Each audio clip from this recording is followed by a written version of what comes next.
Good morning, everybody. So I'm currently recording this on the Sony FDR X3000. It's set to 4K, 30 frames a second, and I just want to test this camera out and see what it's like as basically as a vlog camera. And so I'm currently in Taipei, Taiwan for New Year's, and I figured now's a good time to try it out.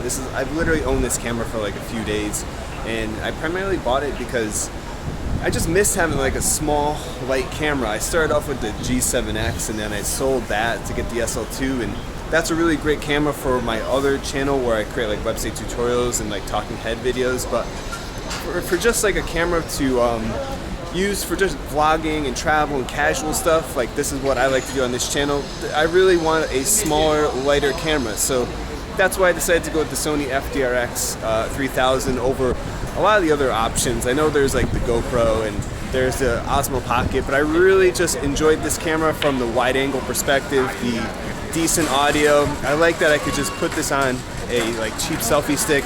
I like that it just fits in my camera bag. So in this sense, I just want to create just a quick little vlog and use the camera kind of as intended as a vlogging camera, as an action camera, because I know there's a lot of videos on YouTube where it's always just some guy wandering around the forest.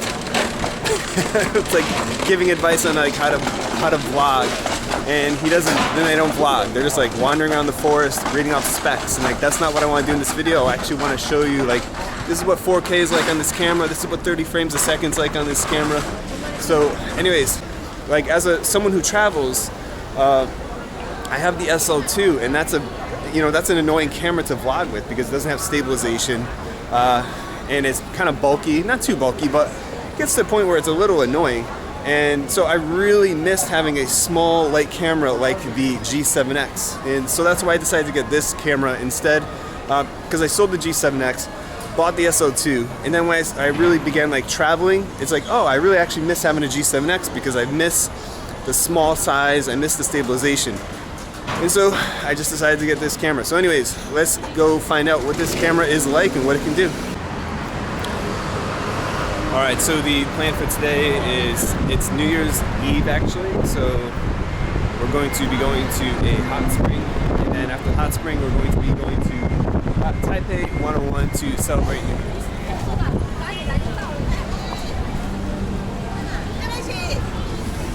Alright, so the wind is blowing, so there's no wind filter on this, and I don't have the digital wind not stabilization, what am I talking about? But this camera has an ability to reduce the wind noise. It's all digital, so yeah, you can kind of get a feel for what it's like. Right now we're just going to be looking for somewhere to just get some food. Taipei is really nice. It's really surprising because it looks and feels like Korea, except with Chinese writing, and without the Korean prices. Taipei prices are actually quite affordable. Coffee is $1 here. Most food you can buy most street food for $1, $1.50. It's very strange because if you've never been to Korea, this is literally just this is what Korea is like in a lot of spots in the city, in Seoul. If you ever go to Gangnam or Itaewon, it's like this. The prices are quite expensive. Coffee in Korea is $4 usually. Here it's again, like I just said, it's $1. So anyways, we're gonna try and find some food somewhere to start our journey, and then we're gonna head to the hot spring. The entire time we've been here has been cold and rainy. The first day we arrived, it was beautiful, absolutely beautiful, bright blue skies, really sunny, and according to the weather, the last day that we're going to be leaving, which is tomorrow, it's going to be another beautiful day. So anyways, we're still looking for a place to eat.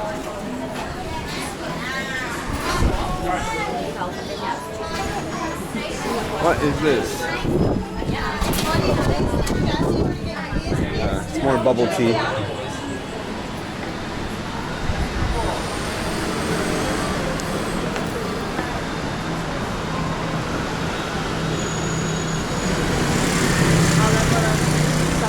Oh yeah, let's do the Korean place. Huh? Yeah, let's do the Korean place. That's a very casual. Yeah, let's do this.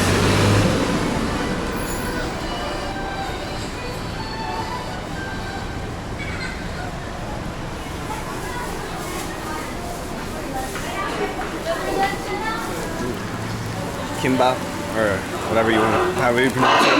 It's not really Korean style. It's more, I don't know what this is, but it's okay. And that's basically udon noodles. That's good, but it was off. Like it was good in its own way, but it wasn't like 100% Korean.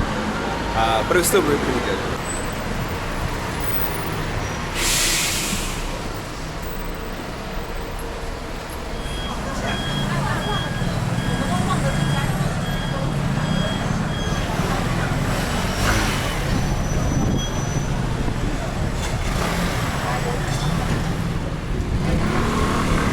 Trying to find the MRT. We're a little lost, just kind of wandering around. It's pretty scenic over here, but time to go. All right. 45 minutes later, we finally found it. All right, let's go.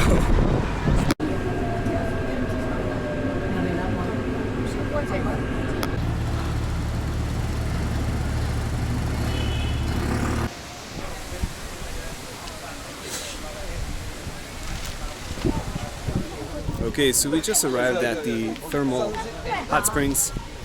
It's kind of green in color, quite nice. I guess it's a bit acidic, but this is part of a spa complex as well. This is completely natural, but if you want to go in, you have to go into one of the spa complexes. I think it's the Baitu Resort Complex that allows you to go in here. But it's green in color due to the sulfur. It's quite lovely. วนไปวนมาก็ไม่มีไส้กรอกอ่ะ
So basically, if you read number 3, it says, it is said that green sulfur has healing and rehabilitation effects. The hot spring is available for hot spring users in, I can't even pronounce that one, Baitu and the Baitu Public Hot Springs, commissioned by the Taipei Water Department. So that spring comes from deep inside the volcano and is acidified with volcanic gas. The hot water rises to the earth's surface and mixes with sulfur water to form the hot spring. Is called green sulfur as the water is light green like jade and contains a lot of sulfate minerals and traces of radium, a radioactive matter. Let's wander over here because we made reservations at the spa where we're going, but they said that it's not ready. The private room we have is not ready until 3:30, and so we have tea, Japanese tea from 2:30 as part of the spa deal. So you're gonna have tea from 2:30 to 3:30, then the private room at 3:30 to 4:30, then we'll head back. We arrived here at like 1, so we're like, okay, well, what can we do to take up some time? So we decided to wander over here. Well worth it, absolutely. It's quite nice. So yeah, this is a hot spring in Taipei. And so they have a really nice built complex of this whole system over there. You have a bunch of like shops and stores, and yeah, look at the rocks turning green.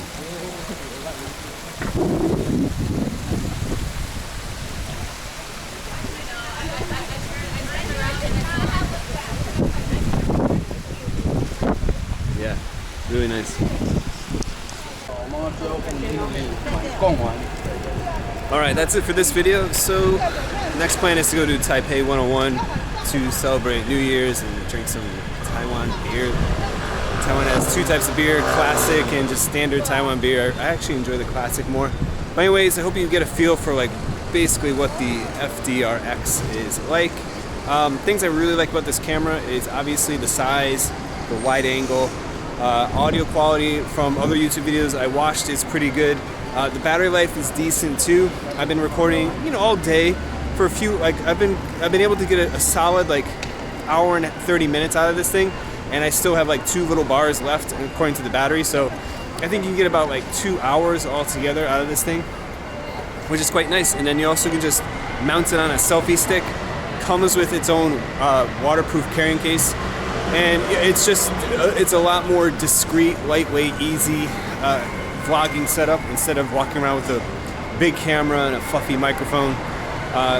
Again, like that's why I decided to get this camera, because I did look at all the other options. I did look at the GoPro, but I have another video on my review of the Xiaomi action camera, and I just didn't like the GoPro. I didn't like the way I looked on it, and I just didn't like just the way it works.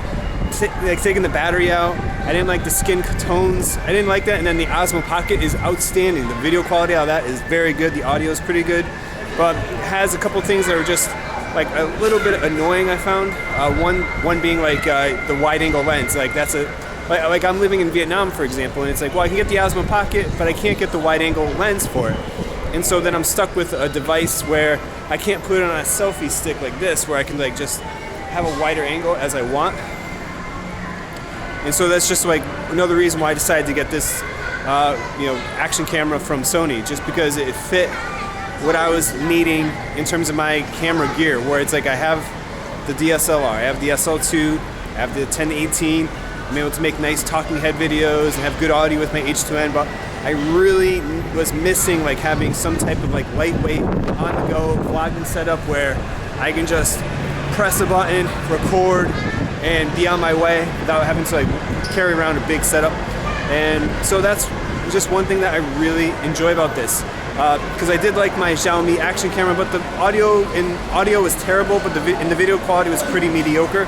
So I just wanted to get something that was like a step up, and hopefully I found it, because I'm gonna, when I get back to Vietnam and I get back to my laptop, then I'm gonna be able to edit the clips and basically see how this whole thing came out, if it's any good. I literally have no idea. But again, just to reiterate, I'm recording it in 4K. It's set to super wide, or wide, whatever. And the color profile is vivid. So most of the other clips I've recorded so far were in neutral, but this one in particular I did vivid, just to see what it looks like, see the quality. Because the way I like to vlog is not, hey guys, talking with a talking head all the time. I like to show where I am more than I do like doing this, like talking to the camera. All right, anyways, she's waving me out. We gotta get going. So, all right guys, thanks for watching. See you next video.